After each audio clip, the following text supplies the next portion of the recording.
Hello അസ്സലാമലൈക്കും എല്ലാവർക്കും ഒരിക്കൽ കൂടി എൻ്റെ പുതിയൊരു വീഡിയോയിലേക്ക് വീണ്ടും സ്വാഗതം. അപ്പോൾ ഇന്ന് ഞാൻ നിങ്ങൾക്ക് കാണിക്കാൻ പോകുന്നത് ഒരുപാട് സന്തോഷമുള്ള ഒരു വീഡിയോ ആണ് കേട്ടോ എനിക്ക്. കാരണം ജീവിക്കാൻ വേണ്ടിയിട്ട് മുസ്ലിം രാഷ്ട്രത്തിൽ പോയിട്ട് അവർക്കെതിരെ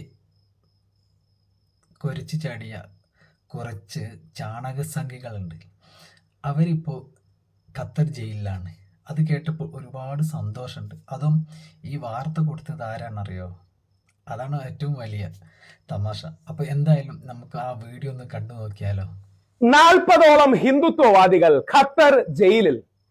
ഇസ്രായേൽ ആക്രമണത്തിന് ശേഷം ഖത്തറിനെ അപകീർത്തിപ്പെടുത്തുകയും അധിക്ഷേപിക്കുകയും ചെയ്തതിനും ഇസ്ലാമോഫോബിയ പ്രചരിപ്പിക്കുന്ന പോസ്റ്റുകൾ ഇട്ടതിനുമാണ് മലയാളികളായ ഈ തീവ്ര വർഗീയവാദികൾ, തീവ്ര ഹിന്ദുത്വവാദികൾ ഖത്തർ ജയിലിലായത്. നമ്മുടെ മുഖ്യധാര മാധ്യമങ്ങൾ വാർത്ത കൊടുക്കാൻ മടിച്ചപ്പോൾ ഡിജിറ്റൽ മാധ്യമങ്ങളായ മറുനാടൻ മലയാളിയും ദി ജേർണലിസ്റ്റുമാണ് ഈ വാർത്ത പ്രമുഖമായി പുറത്തു കൊണ്ടുവന്നത്. അതിൽ അറസ്റ്റിലായ, ജയിലിലായ ഒരു വ്യക്തിയുടെ ഭാര്യ കേന്ദ്രമന്ത്രി ശ്രീ സുരേഷ് ഗോപിക്ക് എഴുതിയ കത്ത് പുറത്തു വിട്ടുകൊണ്ടാണ് മറുനാടൻ മലയാളി അടക്കം ഈ വാർത്ത കൊണ്ടുവന്നത്.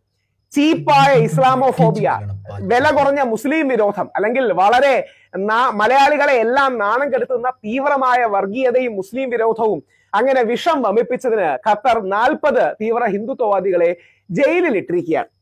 നമുക്ക് ആ വാർത്ത ഒന്ന് പ്രധാനമായി കാണാം. ആ കണ്ടതിന് ശേഷം നമുക്ക് അതിന്റെ കൂടുതൽ അനാലിസിസിലേക്കും മറ്റും പോകാം. നാടൻ പ്രേക്ഷകർക്ക് മുമ്പിൽ ഞാനിപ്പോൾ അവതരിപ്പിക്കുന്നത് സെപ്റ്റംബർ 13-ാം തീയതി നടന്ന ഒരു ദുരന്തമാണിത്. പക്ഷെ നിർഭാഗ്യവശാൽ കേരളത്തിലെ ഒരു മാധ്യമത്തിലും ഈ വാർത്ത ഇതുവരെ വന്നിട്ടില്ല. ഖത്തറിൽ ജോലി ചെയ്യുന്ന ഏതാണ്ട് 40ഓളം മലയാളികൾ ഖത്തർ പോലീസിന്റെ കസ്റ്റഡിയിലാണ് എന്നതാണ് ഈ വാർത്ത. കസ്റ്റഡിയിലാണ് എന്നത് മാത്രമല്ല, മലയാളികളല്ല, വർഗീയവാദികൾ. നിയമസഹായവും ലഭിക്കുന്നില്ല.